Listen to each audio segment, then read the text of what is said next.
send the meeting ID number for him to his phone or to the same phone that I just sent Marina's? No, to his phone. To his phone. Okay. I think I have his mobile number. Yeah, you do. All right. Do you need it? No, I've got it in my smartphone here because it asked me when I sent this one whether to send it to the home or the mobile.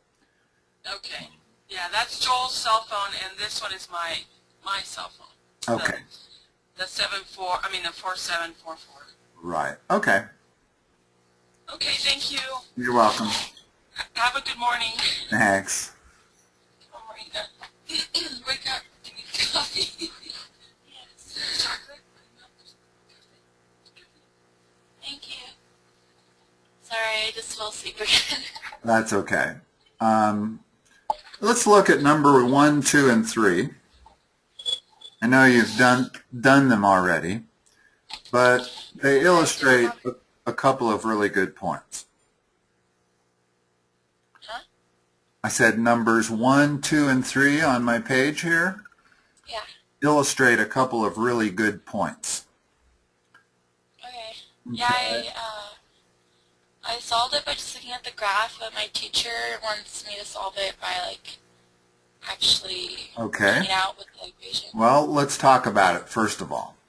When they write the function x squared minus 2x minus 3, that's really, if I want to write that as a function and let it equal to y, that's what we're looking at on this graph, is this function, okay?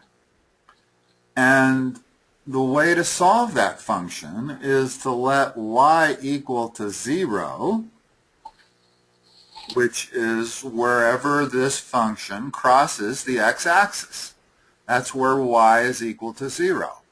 So that's why the solution to this particular equation, where that function is equal to 0, lies on these points that you can read directly off the graph. Okay? But the function itself is not that function. The function itself, I would say that is equal to y, just like they have down here. And it just happens that y is equal to 0 at those 2 points. Now, let's go ahead and solve it algebraically.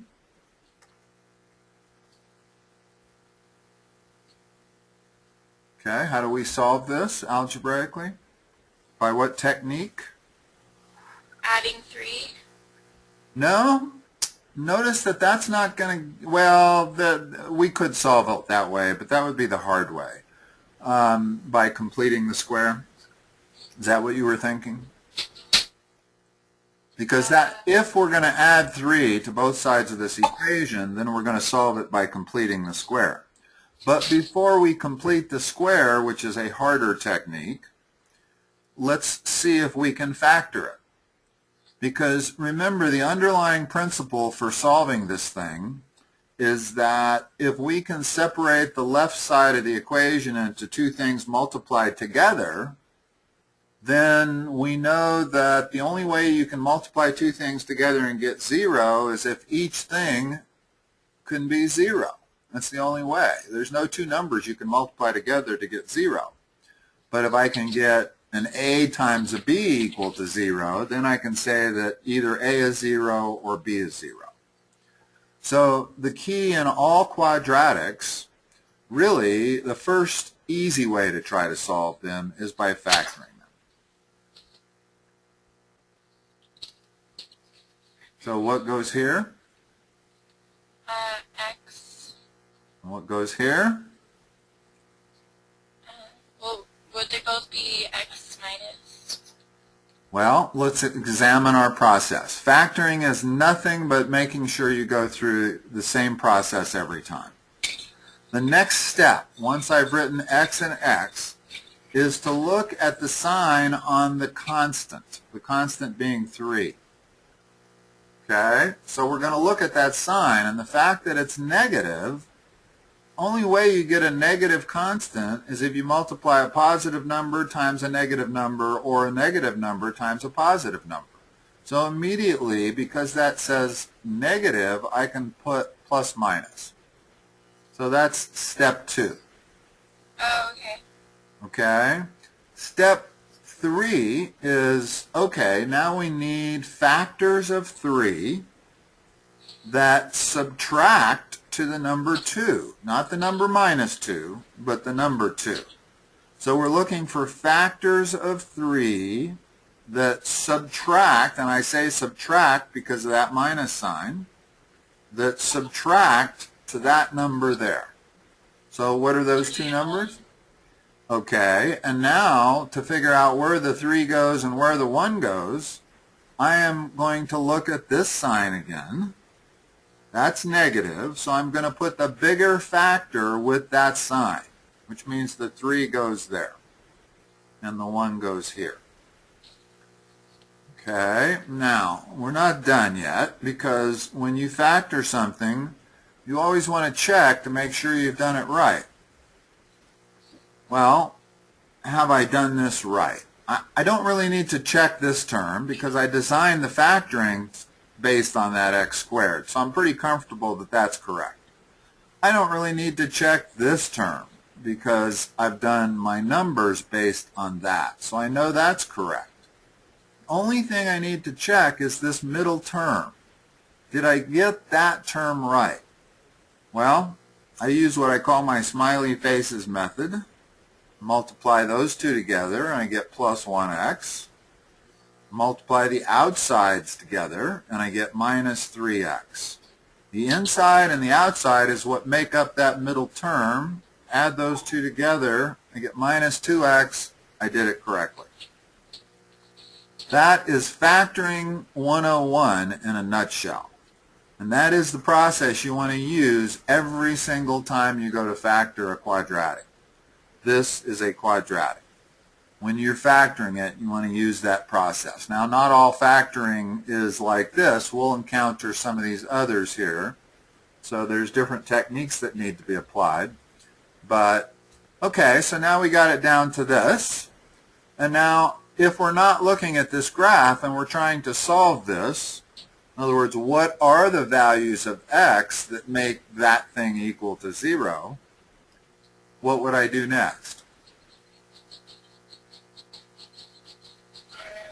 The fact that x plus 1 times x minus 3 is equal to 0 means what?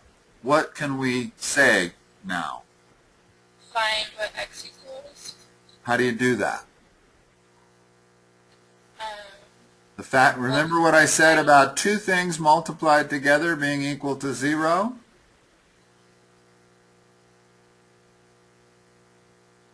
No. If you multiply two things together and they're equal to 0, one of them has to be 0. So the next step would be to set each one of them equal to 0. So I'm going to say x plus 1 equals 0, or, and maybe and, x minus 3 equals 0. Well, if x plus 1 is equal to 0, what is x equal to? -1. Okay, there's one solution. Notice that's over here on the graph. And if x minus 3 equals 0, what's x equal to? 3. And that's the second point on the graph. So we solve that completely algebraically without even looking at that graph. Let's look at example number 2. First of all, the function is y equals x squared minus 2x plus 3. And that is the graph of that function. It's a parabola, as all quadratics are. They're all parabolas. Okay? Now, we can see something different about this graph over here. The main thing being is that this graph does not intersect the x-axis at all. The fact that it does not intersect the x-axis means that there are no values of x that make y equal to 0. Because when you intersect the x-axis, you're making y equal to 0. So if I can look at this graph and see that there are no solutions because it doesn't intersect the x-axis, and I can try to factor it. Let's see if we can factor it. Shouldn't factor, because if it factors, that means there's going to be some solutions. Well, let's try again. X, X. Now, what's the next step here if I'm trying to factor it? Let's go through the process. In other words, every time you go to factor a quadratic, you want to go through exactly the same process. What's the next step after I've written x and x? Figure out if it's plus or minus. Examine the sign on the constant. It's plus. The only way you can get a plus is minus minus or plus plus. Okay? So you know the signs are the same. They're not different. And to figure out whether it's minus minus or plus plus, examine the sign on the middle term. Since that's minus, has to be minus minus. Now we're looking for factors of 3 that add, because of that, to the number 2. Not to minus 2, but to the number 2. Notice there aren't any. The only factors of 3 are 3 and 1.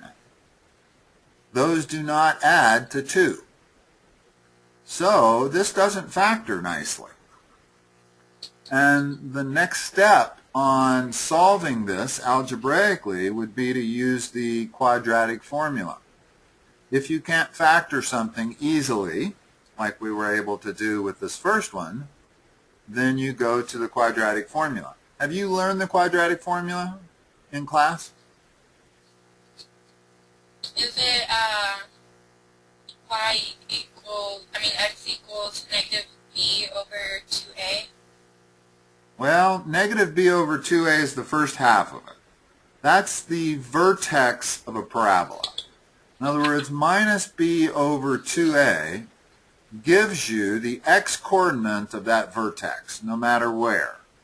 That x-coordinate, if we solve this equation, minus b over 2a, we would get 1. If we solve this one, we would get 1. And if we solve this one, we would get negative 5 or something. But that's not the quadratic formula.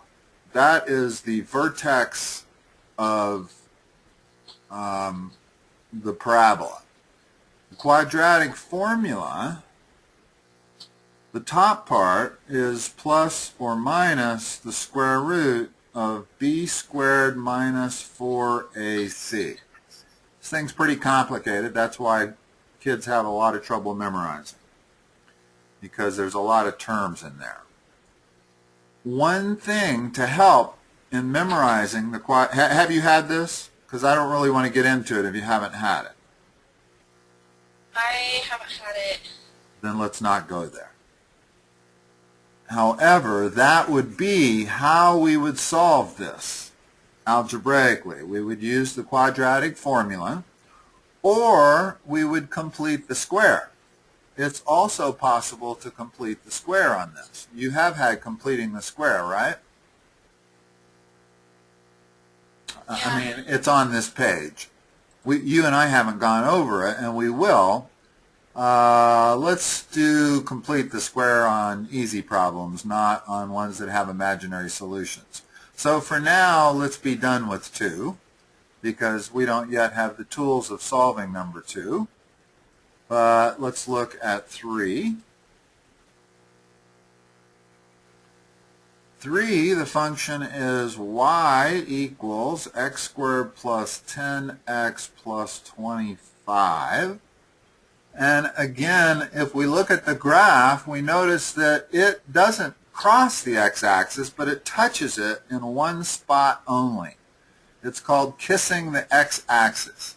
because it really goes down, touches it in one point only on the number line, despite what it looks like here, and then it goes back up. And that point is x equal minus 5. So we know that that's the solution. Okay, and let's go ahead and factor this. In other words, let's set it all equal to 0 and solve it to make sure we get that answer. So help me here. In other words, each one of these factoring is a little different. What's the next step?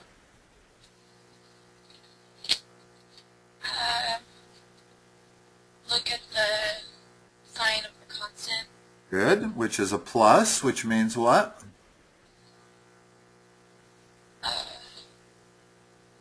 That'll be plus plus. Or minus minus. Or minus minus. Yeah. But the fact that this is plus, the middle term, means it's plus plus. And now what do we want? We want factors of 25 that do what to 10? That add to 10? Add, because of that plus sign right there.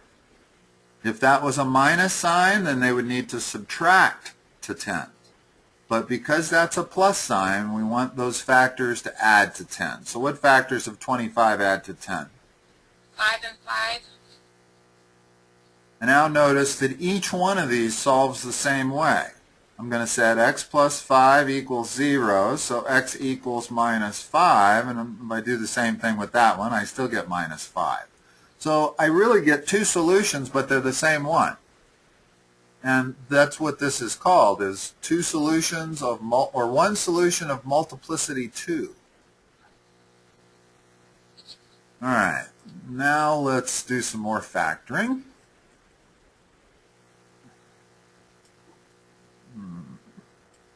Before we get to completing the square.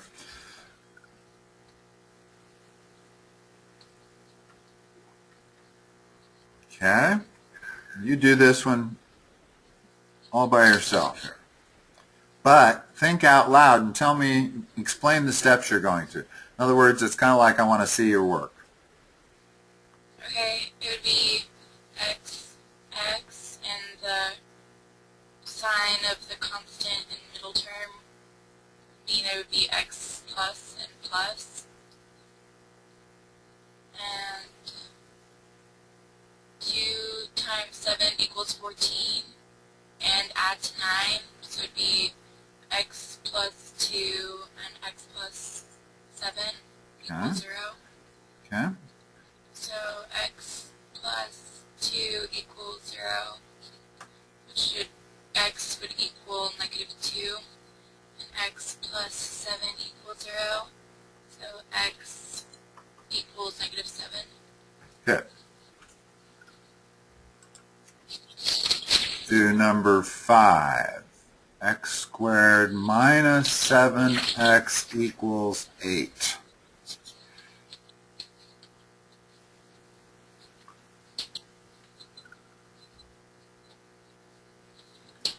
Now, notice something right off. It says solve it by factoring. Well, the thing you might be tempted to do would be to factor an x out. You would have this. But notice I can't solve this. If two numbers multiplied together are equal to a number other than 0, I have no way of solving it.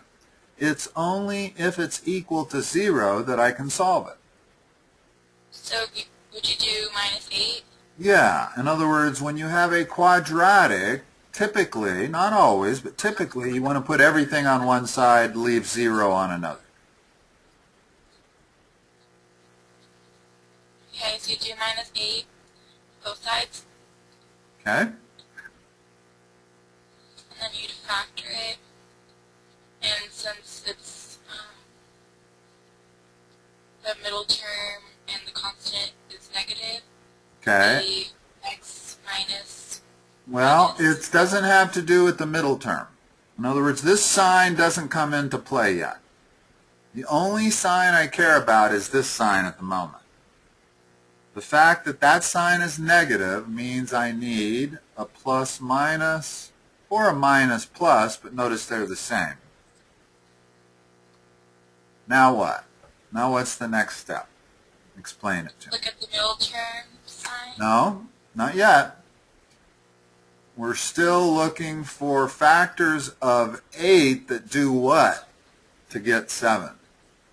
Subtract 7. Because of this negative sign here. Yeah. So it's the next step is always factors of this number that either subtract or add to this number.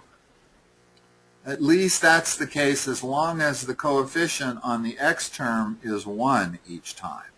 In other words, each one of these that they're giving us are simple ones to factor because it's not a 2x squared there. It's a x squared, so it separates nicely. As soon as we change the coefficients on one of these x terms, changes the whole rules of the game. You've got to start all over again. It's no longer what I'm explaining. Okay? In other words, if there was a 2x here, I wouldn't be able to say factors of 8 that subtract to 7. Wouldn't be true. It's not the way we would solve it. But as long as it's 1 and 1, then that's the simple way to factor these. So we're looking for factors of 8 that subtract to the number 7. What are those? 8 and 1. Where does the 8 go? Where does the 1 go? The 8 goes in the first one. Remember, the larger factor goes with this sign. In other words, it's only when you get to this point that you care about this sign. Notice that none of my decisions were based on this sign at all until now. Now I have to figure out where the 8 goes and where the 1 goes. The larger number is the 8. Put the larger number with the sign of the middle term. So it would be x plus 1. Oh, yeah. This gives you So then plus x x. plus 1 equals 0, and x minus 8 equals 0.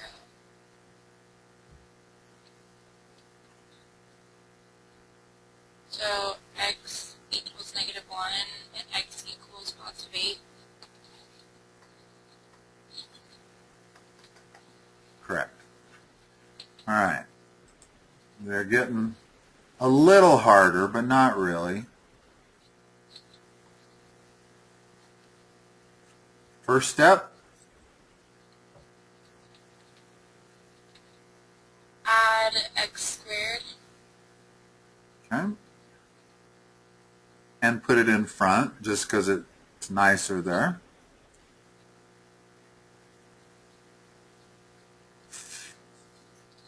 And then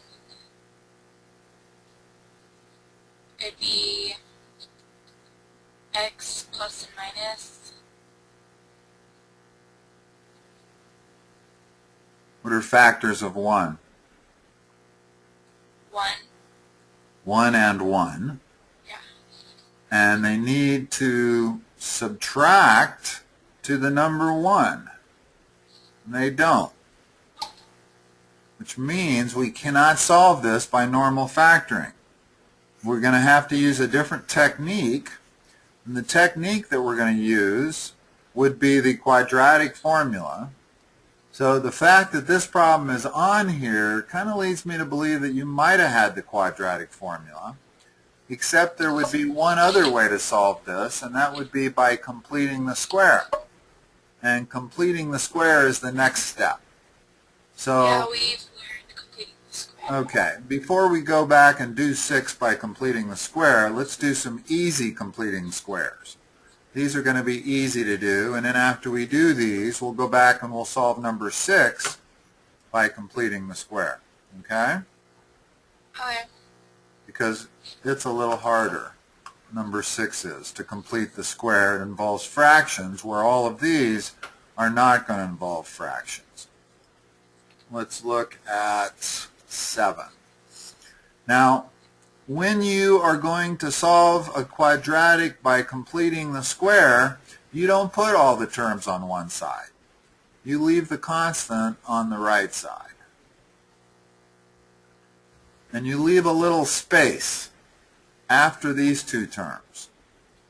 And the idea is that we're going to add something to the left side and the right side that allows us to state the left side as something like x plus c quantity squared.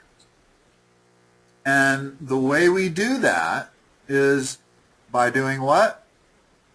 Can you state it to me the way I told you the other night? Finding half of Coefficient. the coefficient, and then finding the square root. No. I mean, Square it yeah, then square it. and add it to both sides. Yeah. So we take half the coefficient, we square that number, and we add it to both sides. So what am I going to add to both sides? 4. Now I can rewrite that how?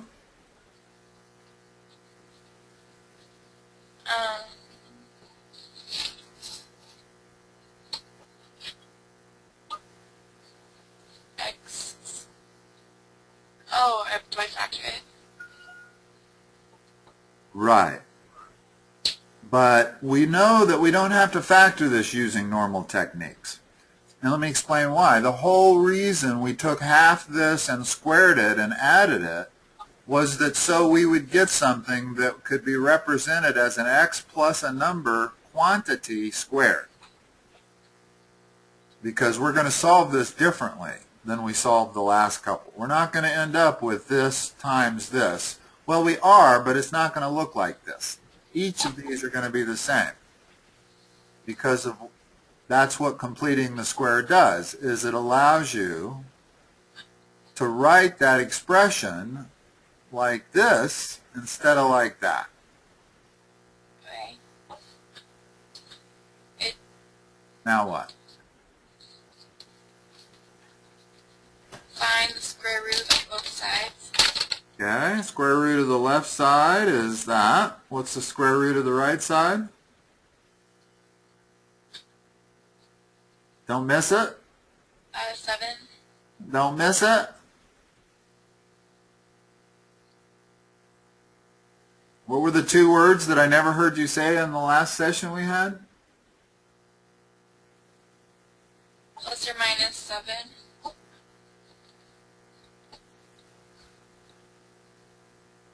Okay. Now what?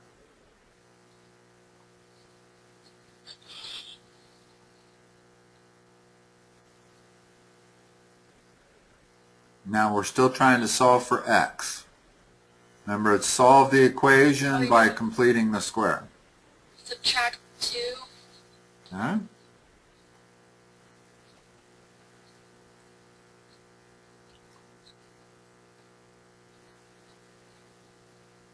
What's one solution? 5. What's the other solution? Negative 9. That's how you solve that, by completing the square. Now, notice that we actually could have solved this by the normal method also. It's worth noting that even though this section is on completing the square, what would happen if I subtract 45, I put everything on the left side, notice how much easier it solves. We have x plus 9, x minus 5 by factoring it. So x equals minus 9 or x equals 5, the same two solutions, only a lot quicker.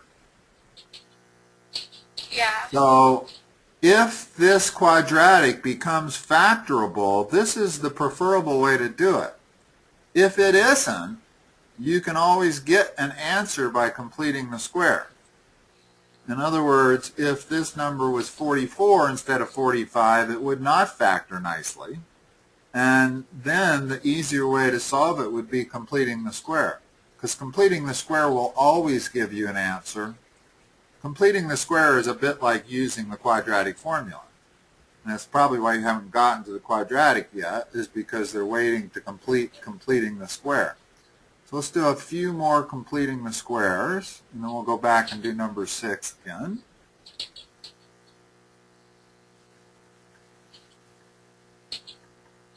First step,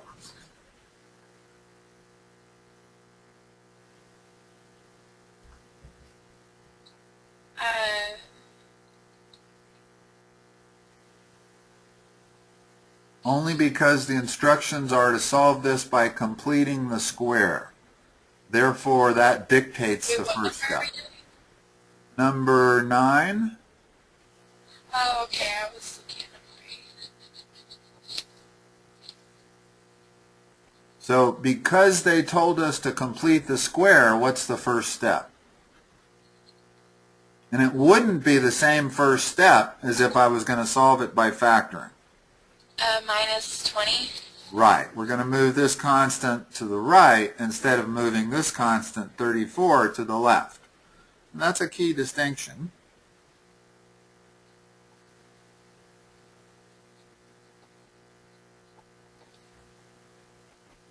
Okay. Now, when you go to complete the square, you can only complete the square if the coefficient of the x squared term is 1. So the first step needs to be, let's do something to make this a 1 in front of x squared. What can we do? Divide everything by 2. We can factor out a 2 from this left side of the equation. So I'm going to factor out a 2. Do we have to do it to the other side too, though? No. Notice that I have not changed the left side of the equation. The only time you have to do something to both sides of an equation is if you've changed it. In other words, if I were to have added 10, then I've changed the left side of the equation. I got to add 10 to the right. But merely factoring a 2 out, notice that if I distribute and multiply this back together again, I get exactly what I started with. So as long as you're not changing one side of an equation, you don't have to do it to the other side. Okay? Oh, okay. Okay. So now I can complete the square on this part of the equation. So let's do that. You add 9 to both sides? Yes, we take half, well, not quite. We take half of this, we square it, and we add it to what's inside the parentheses, like that. However, by writing a 9 in there, how much did I actually add to the left side of the equation?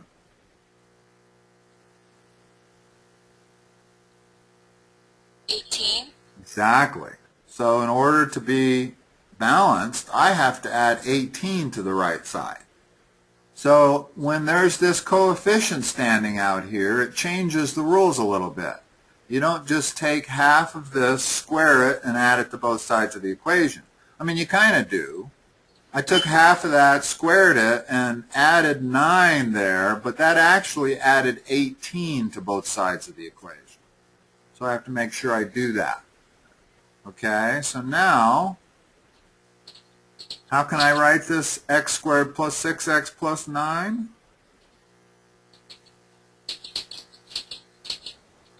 Remember how we do it? It always factors into what? X plus half of that. Quantity X squared. plus 3 squared. Always. In other words, you don't have to give a whole lot of attention as to how to rewrite that. Because all you have to remember was what was half of that. You see what I'm saying? Huh? What about the 9? The 9's taken care of here. Notice that we're squaring this. X plus 3 is being squared. Oh, then 3. If you square x plus 3, you get x squared plus 6x plus 9. Okay? What's the next step?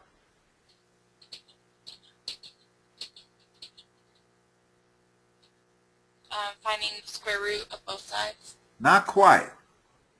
We're not ready to take the square root of both sides yet because this 2 is not acting on this 2 over here. It's only acting on the x plus 3. So we got to get rid of this 2 first before we can take the square root of both sides. How can we get rid of that 2? Divide by 2.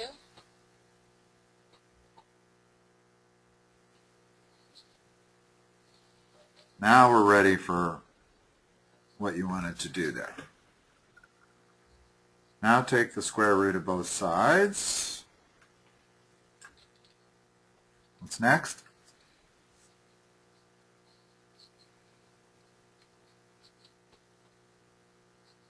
What's next, Marina?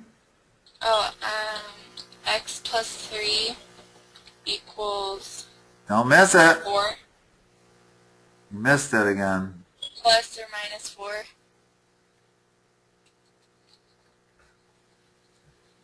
So x is equal to what?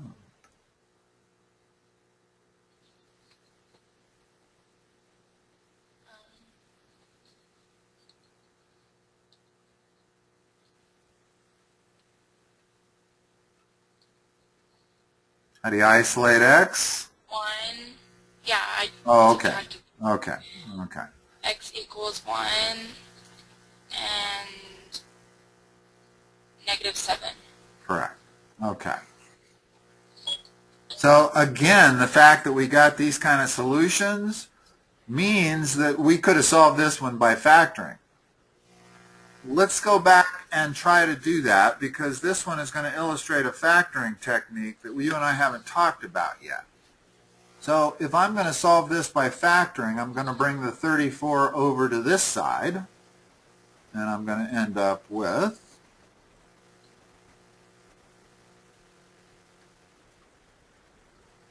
right? We're still doing number 9. I didn't hear what you said. What's that? I didn't hear what you said because you froze. I said if we're going to solve number 9 by factoring instead of completing the square, then I'm going to move the 34 to the left side, not the 20 to the right side. Okay, so that's what I've done. Now, this is going to be a little different kind of factoring. That's why I wanted to talk about it. What goes here and here? X plus and minus. First of all, we got to make sure that whatever I write there times whatever I write here multiplies to 2x squared. So it's not x and x. X and x would multiply to x squared. How do I get 2x squared? 2x plus and x minus. Well, don't figure out the sign yet. I want to talk about that. That's the start. That times that equals that. That's my beginning step. Okay, now we look at this sign, and we know that it has to be a plus minus or a minus plus. And notice there is a difference. There isn't a difference when these coefficients are the same, but now that they're different, we have to deal with both possibilities. In other words, it might be plus minus, or it might be minus plus. It's one of these two combinations. And we can no longer say that we're looking for factors of 14 that add or subtract to this number, because this 2 has thrown everything off. So where we're really at this point is a trial and error phase. What are factors of 14, first of all? 1 and 14 and 2 and 7. Always try the two that are closest together to start with. 2 and 7? Yeah, we're going to try those. And when I say try them, I mean we're going to try 2 and 7 there, see if that works. If that doesn't work, we're going to try 7 and 2, see if that works. If that doesn't work, I'm going to try 2 and 7 there, or 7 and 2 there. So I've got 4 things to try to see if any of them produce this middle term of plus 12x. Okay, well, if I think about it a little bit, I know the 7 has to multiply the 2x, right? Because I need to get up there fast. If I have the 7 here multiplying the x, and the 1 is going to multiply the 2, there's no way I'm getting up to the number 12. So I can throw that possibility out right away. I know the 7 has to be on this side over here. The 2 has to be on this side over here. Now, does the 2 go with the negative sign or the plus sign? And does the 7 go with the plus sign or the negative sign?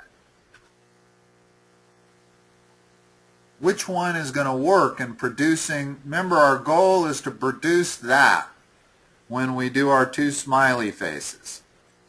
We got to produce this middle term.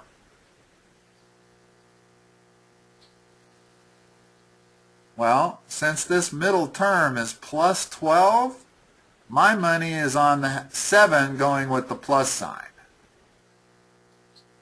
Because now I know part of that middle term is going to be 7 times 2x, which is 14x. I'm up there now. I got big enough numbers. Okay? So if the 7 goes with the plus, the 2 has to go with the minus. And that is going to work. Why does it work? Because that produces minus 2x. That produces plus 14x. They add together to get plus 12x. So we did it right. Now, if we solve this the way we normally would, we're going to get x equals minus 7, or 2x minus equals 2, which means x equals 1. If I set that equal to 0 and solve it, and set that equal to 0 to solve it, I get the same two solutions we got by completing the square. Different technique, though. All right, let's look at this one. And again, they want us to complete the square, so let's make sure we do that. First step.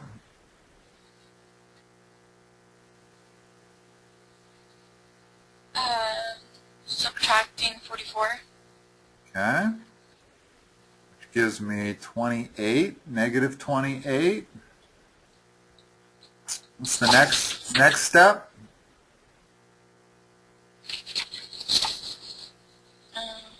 Remember that in order to complete the square, we have to have a 1 as the coefficient of the x squared term.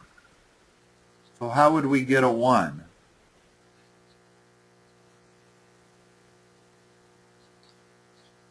Sorry, I'm just writing it down really fast.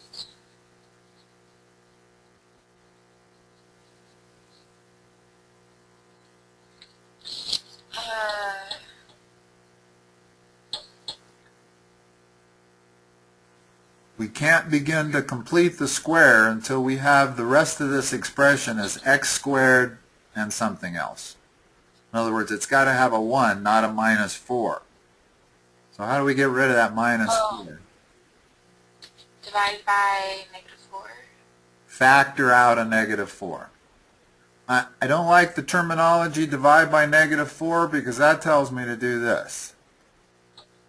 Now, in this case, there's nothing wrong with doing that, I guess. It actually does simplify the problem if we divide every term in the equation by negative 4, but it kind of states something different than what we're trying to get at here when we complete the square. You always are going to factor out this number, but only from the left side of the equation. We're not going to do it in the right side of the equation. And I can do that because I can write it like this. What's this? What's the rest of it? Minus 2x. Exactly. Now I haven't changed anything. I still haven't divided the right side by minus 4 yet.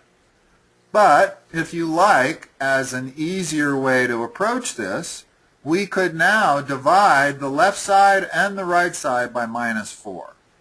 And that gets rid of the minus 4 on the left side, and it makes the right side plus 7.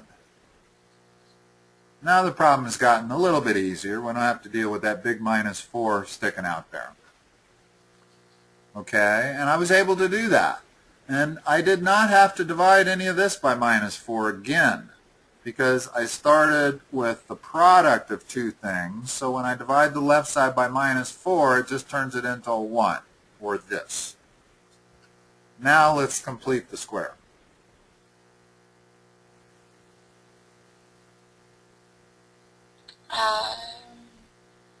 Add 1 to both sides.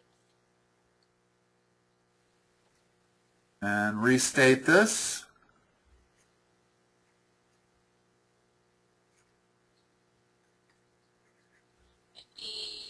X squared minus,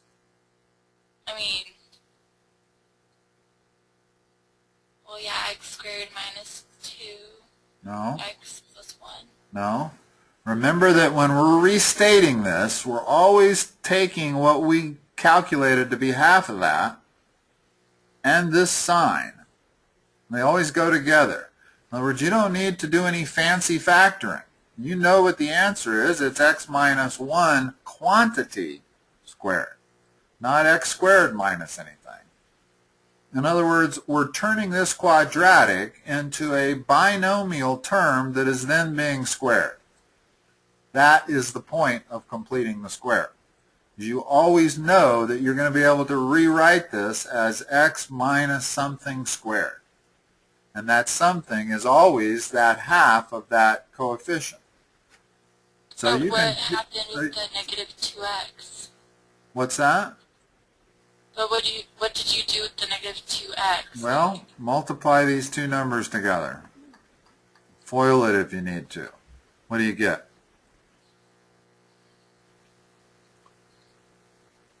You get x squared.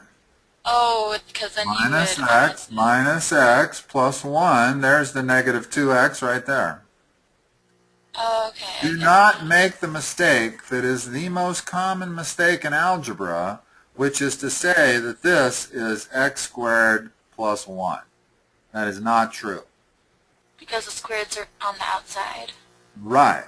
Exactly. In other words, x plus 1 squared, if you ask the average person on the street what that is, they'll tell you x squared plus 1. And it's not true. There's always a middle term. So when you factor that into that binomial square, it comes out to be this properly. But always keep in mind that that's the whole reason we're doing completing the square. That technique of taking half of that, squaring it, adding it to there, is what guarantees that I'm going to be able to express this thing as x minus 1 quantity squared. Okay, what's the next step? Find the square root of both numbers. What's it equal to?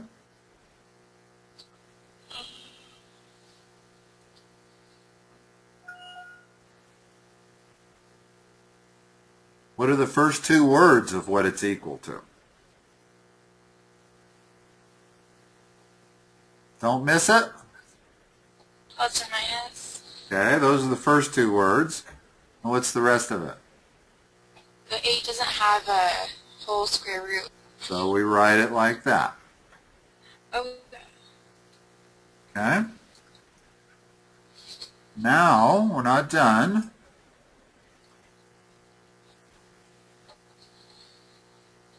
What next? 2 plus 1. Okay, so we get x equal 1 plus or minus the square root of 8. What next? Is this in simplest form? Yes. No, actually it's not. Square root of 8 can be simplified. And when I say simplified, it means that I can pull a number outside of that radical.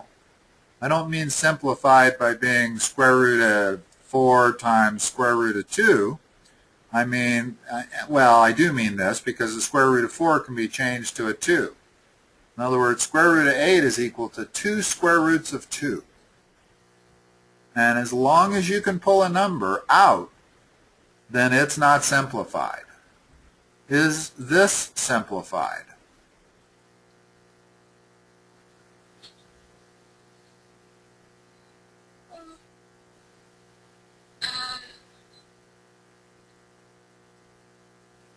No. Actually, it is. The only thing I can do with that is I could state it like this, but I can't simplify either of those. So what I've done is taken one term and turned it into two terms, both radicals. That is not simplification.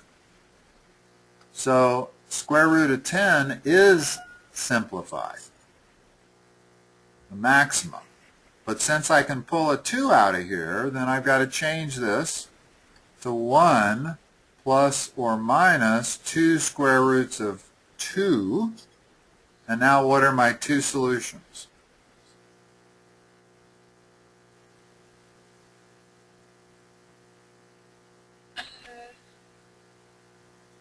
And what's the proper way to express them? And I don't mean turn this into a decimal. What's the first solution? Would you do 1 plus 8 and 1 minus 8? It's not 8 anymore. It's 1 plus 2 square roots of 2. And the second solution is 1 minus 2 square roots of 2. Okay. Okay? Because once you've taken that square root of 8, there's no going back. There's no going back to 8 anymore. Okay, I get it. Okay. And let's see, that's the last straight problem. And then we have this word problems here. We've got a minute or two that we can certainly cover one of Can them. we go back to 6? Okay, yes. 6 is going to be a little harder to do, but we'll do it. I'm glad you reminded me, because actually this illustrates another important thing. I'm going to start off by moving the x squared to the left side and moving the 1 to the right side to produce this. Correct? I haven't changed anything. I've just written it differently. Okay. Okay? Now let's complete the square on the left.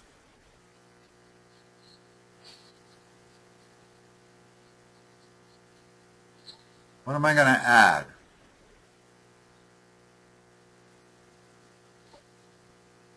One half. What's 1 half? What's 1 half squared? 1/4. Okay? So I'm going to add 1/4 to that, and I'm going to add 1/4 to the right side.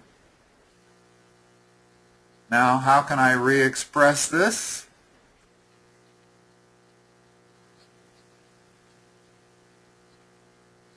Remember what you do? You don't try to factor this. You already know the answer.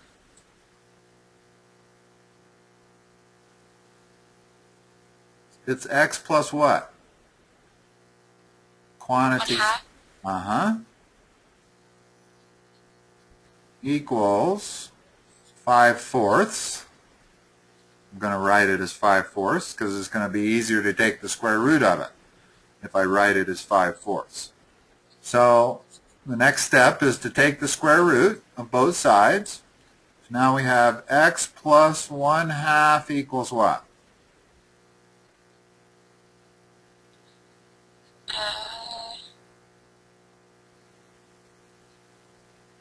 What are the first Plus two or words? minus 5/4. What's the answer? 5/4. We got to take the square root of both sides. So it can't be 5/4. Square root of 5/4, right? Yeah. Okay? Now we still have a lot of simplification to do here. Let's start with the square root of 5/4. How can I express that in a better way? Let's work down here. Square root of 5/4 is equal, first of all, to the square root of 5 over the square root of 4, right? And that's what you want to do as the first step. Because what's that equal to?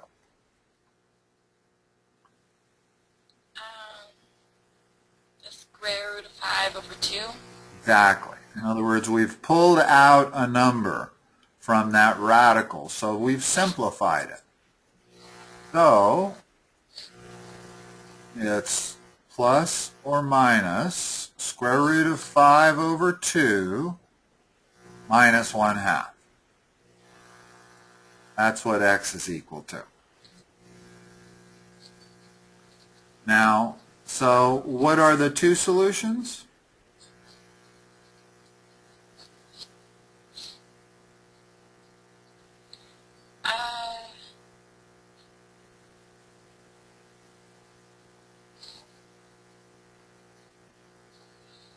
Okay, when you get the two solutions, what you want to do is take that's one solution and that's the other solution. So there's really no thinking required. Positive 5 squared over 2 minus 1/2. Okay? And negative 5 squared over 2 minus 1/2. Exactly. There's your solution to number 6. And that's why I put it off, is because it involves fractions, which definitely complicate it a little bit. Yeah. Okay? All right, well, why don't we call it a session? We got through number 12. I would like to do 13 and 14. They look hard, but they're not really. 13 and 14 merely produce quadratics like this that you then have to solve using some technique. You can solve them by factoring or by completing the square. But let's see, we have our next session is not tomorrow. That's Joel, isn't it? Yeah, he's got one tomorrow. Okay. Well, I will talk to you at our next session. Okay, thanks. Okay, Marina. Bye-bye.